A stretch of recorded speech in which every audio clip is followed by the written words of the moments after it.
Rotterdam 6-Day, live on 6dayracing.com. Sponsored by Tux, Giant, and Island 200. Welcome to our highlights of day 3 of the 6 days of Rotterdam. A capacity crowd here in the Ahoy Arena. It's Saturday night, it's Super Racing Saturday. And then the first event was the 200 lap Madison. Normally very tightly contested, this came down to a battle with those teams looking at the lesser orders. Places 4 and 5 for example.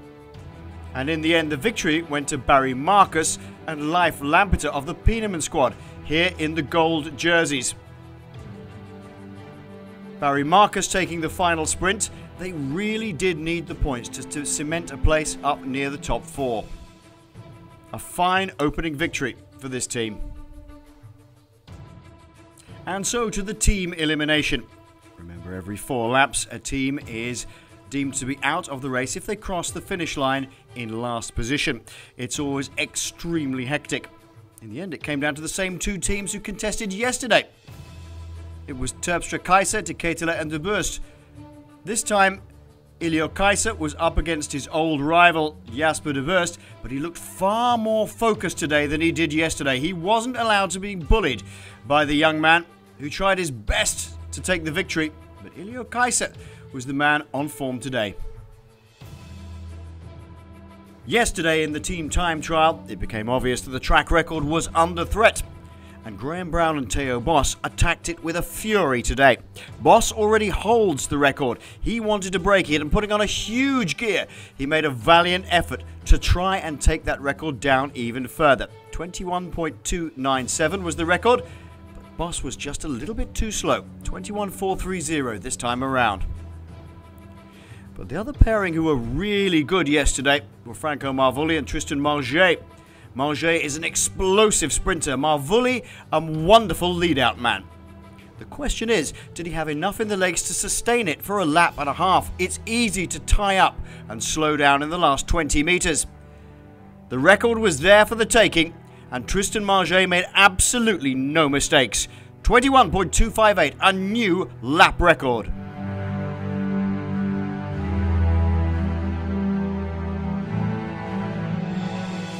Generally the most spectacular racing is the Derny racing, and on the third night of the 6 days of Rotterdam it was no exception. Walter Huybrechts, the flying fireman they call him, the pace rider for Michael Moorkopf, going 3 abreast into the penultimate corner, taking every risk possible to take the Dane forward of his rivals. It was a magnificent win in the first Derny race of the evening.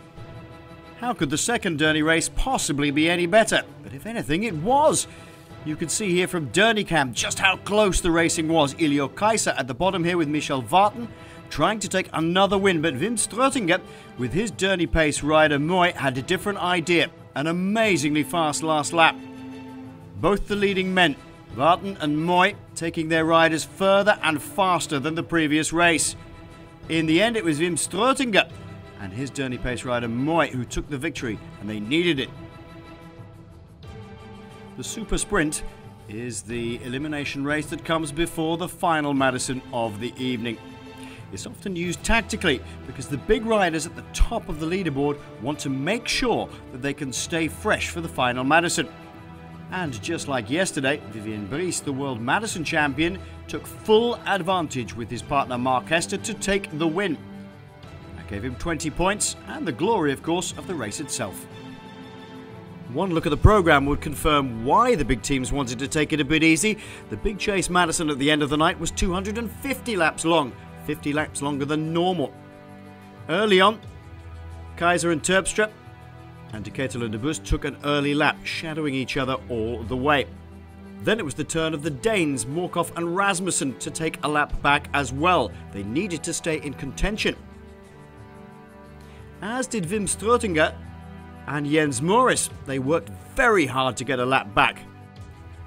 In the end, the 2 major teams of Terpstra Kaiser and De Ketelaere De Burst fought it out to try and gain another lap side by side. They looked for all the world as though they were going to contest the sprint as well. But as it happened, the Belgian pairing just took their eye off the ball a little bit. They didn't, in fact, make the lap, whereas their rivals Terpstra and Kaiser did. Nicky Terpstra going straight over the top here and getting a major advantage. Not only taking the lap, but taking the win as well, putting them firmly back in control. Nicky, you guys got the bonus. You got the 200 laps, 200 points. Now you're a lap up. How important is that? Well, you see the Kate and the boats are 3 points from a bonus lap, so actually we only like 7 points in the lead. But we're in the lead, and that's where we wanted to be on the end of this day. So clearly the Belgians are still strong rivals. How strong are they going into day 4? Yeah, they're always strong. They're strong in every event. They're good against the time. They're very strong in the chases. So yeah, it's a little bit. I think the most important now is going to be experience. We have to try to take benefit of the fact that Jasper is only 20 and try to beat him like that, because they are strong, we are strong. So it's the details that make the difference now. Yeah, Jasper's young, but we still have the Danes and Morris, Jens Morris and Wim Stutinger in there as well. How about those other guys, Nicky?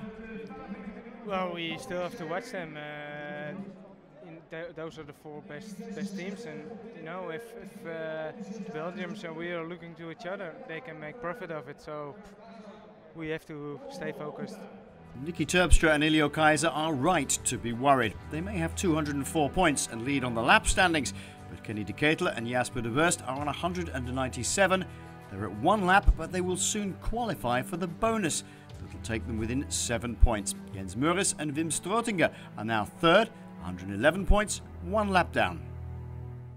The Rotterdam 6-Day, live on 6dayracing.com. Sponsored by Tux, Giant, and Island 200.